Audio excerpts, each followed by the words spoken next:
Hey everybody, welcome back to the channel. This is Ed. Thank you for joining me. Something I've been talking about doing for a little while was looking at my Kobo Aura One that I've owned for several years. It was a thoughtful gift from my wife, Melissa, and it's something that I really enjoy reading on. I've always enjoyed the Kobo experience. And the Supernote, until allowing side loading, really didn't have me be able to access my Kobo books in a way that I was used to being able to do that. The Kindle app's great. I do have Kindle because I had a Kindle way back when it was still tactile and you had the physical QWERTY keyboard on it. But I haven't had that device for a long time. So it is nice to have kind of a device that allowed me to read the Kindle books that I had from way back, the Kobo books that I've had more recently, and to be able to, have that agency and that choice to be able to read on either of those types of platforms.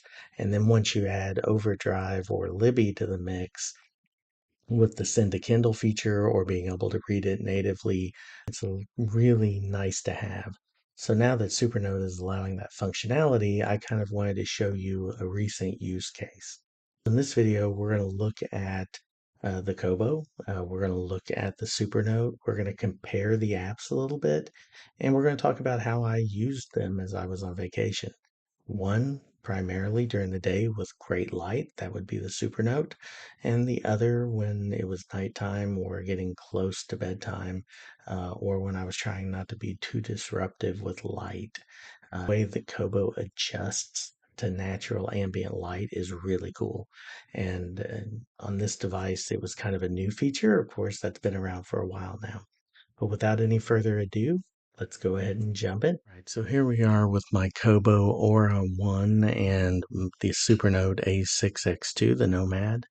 And I just wanted to show you the Kobo app in both of these, primarily because just recently went on vacation and I thought it was kind of cool that I could bring both of these along now that the Supernote platform is allowing side loading. However, I've noticed that Kobo works really well and I've really enjoyed using it. And I actually prefer to read on the Supernote during the day when I have plenty of natural light. And then at night, I like to be able to use the Kobo for obvious reasons. The Aura One doesn't have dark mode. That's the only negative for the device as far as I'm concerned. I've had this for a long time. It was a gift from my wife, and I absolutely love the way it reads natural ambient light. It does a really, really good job. But I just wanted to kind of show you how this looks. I tried to get the font as close as I could. It's the same font type, so it's the publisher default on both of these. And I tried to get that as close as I could so that it would be a comparable. One thing that I couldn't do, even though the screens are approximately the same size, and you can kind of see that with the bezels, how that looks here. But with the Kobo, it allows you to actually fine tune and adjust the margins. And I don't know if that's just because of the newer software update or the Kobo app itself. The Supernote doesn't really allow you to do that. It allows you to adjust the font and allows you to pinch and zoom and use those functionalities. And you'll also notice that the header and the footer on the Supernote, I could not find a way on the app to hide those. On the Kobo, you can. So on the cover, it shows you a much prettier picture of the actual cover of the book as if you were reading. However, if you look over on the right-hand side, you'll see that the Supernote has a little bit more detail and a little bit more clarity. The lines are sharper and crisper. And I think part of that is just due to the change in the software over time. I mean, as I said, I've had the Kobo for several years. But when we get to looking at the text, it's still very clear, very sharp. It looks better in person than it does coming through on the camera because I can see that angle a little bit as well. But we're going to go ahead and go through and I'll show you both of these are pretty responsive. Well, actually, the Supernote's going pretty slow this time out. But a few minutes ago it was going just right. So we'll go through a couple of images here and see now it's catching up and it's getting quicker. You'll notice that here, at least on camera, and I don't know if it's the way that the light is hitting it or what it is, but the Kobo looks a little bit lighter. Uh, Sitting here in front of it, they're very close. This is a little bit darker of an image, but not much. I've turned the front lighting off of the Kobo just to make this an apples to apples comparison so that you can see them both. Of course, that isn't how you would normally use the device. And I'll go ahead and hit this again. And you'll see there's some formatting differences. This automatically centers. This puts the image up at the top. Again, I think that may be partially just app driven. And this is a much older app because it had to be side loaded versus this is the native Kobo experience on the device itself. So we'll go just a couple of more pictures. Again, you can see here it's washed out a little bit, and that's actually washed out even with me with the naked eye here. And this is much crisper. You can see the details. You can see the really dark blacks and whites, and it really makes a good impression. Then we'll go to this next page, and again, you can see the contrast. Both are very readable, very legible. I would say that the white pops more on the Supernote. Again, that may be the evolution in the e-ink technology. But as far as contrast, they're both very good. And this gives you a little bit of a better look at that. So we'll go to the same part in the book. And again, you can see the images look really good. Now we can actually take a look at the text itself. And you can see here, it is just a little bit bigger, I think, over on this side. But for the most part, the header and footer here is larger. It's much smaller over here by default in the app on the Supernote platform. Other than that, the experiences are very much the same. Now, again, as I've mentioned before, you can't use the social media aspect of this because of just the way the Supernote is designed. So there are your options. And it'll also give you Wikipedia and other components as well. So you can highlight in different colors. That'll come through if you go to look at this in Kobo. And then over here, you get the same functionality as well. You can highlight, you can add a new note, or you can search. You do get a much better experience on the dictionary side. Here you get Wikipedia.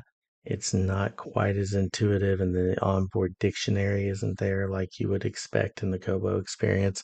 But again, that has to do with the native experience of the device itself. One thing I do want to point out that's kind of interesting, as many of you know, I've been experimenting with Obsidian, and Obsidian allows you to import Kobo comments and your highlights and different things of that nature. And you can do that by just plugging in the Kobo, finding the file, and pulling it into Obsidian. That file does not appear to exist on the Supernote anywhere. And I think that's, again, a proprietary issue. So you almost have to have a Kobo to be able to open, and then they sync. So you're going to have the same notes and the same annotations on both sides, but you can only pull it from the device. So just to give you that as a possible limitation. That was a quick comparison of the two, but I want to explain a little bit of why I used this for both things. So during the day, I would use the Supernote to read, and then at night, when I wanted to focus more on reading or it was late, then I would use the functionality that you really can only use on an e-reader with a front and back light. And you go in here, and the nice thing about the Aura, and quite frankly, this is on most of the Kobos, and I'm sure it's on the newer ones as well, you get this native um, auto brightness feature. So what we'll do is we'll close this and then we'll reopen it. And now you can see that that front light's on. Let me turn off some lighting so it'll really show itself here. As you can see, this starts to change right away. You can see, and I'll try and pull it up, is that the lighting changes appropriate to the level of light in the room. So the less light you have, the more crisp the image becomes, but also takes into account that blue light spectrum so that your eyes know that it is time for sleep. So if you can look at that, see how clear and crisp that text is, and I'll see if I can focus here a little bit, make it even better. Again, very much a different experience than what we had with the Supernote side by side with it. And again, it looks a little bit different on camera. On camera, this looks more like black on white. But to me right now, this is kind of an orange, warm light glow. All right, I will see you in just a minute. Hey everybody, thanks for hanging in with me through this video. It was a lot of fun to make. Is one thing I've been talking about quite a bit here recently is this idea of intentional tech or using the right tools for the right job. We'll talk at some point about how I use my phone versus how I use the Kobo and how I use the Supernote. And then when I switch over to computer, the idea is to have an ecosystem that makes sense for what you're trying to accomplish in the most effective way. So hopefully this video gave you a little bit of insight into how I use these two different devices. But anyway, hopefully you enjoyed the video. If you like the content that I make, please subscribe, comment, like this video. If you have watched more than 2 or 3 of my videos, if you're coming back and checking in occasionally, please go ahead and subscribe. It's amazing. We're approaching 50,000 views. We're really getting really close to that mark of 3,000 watch hours.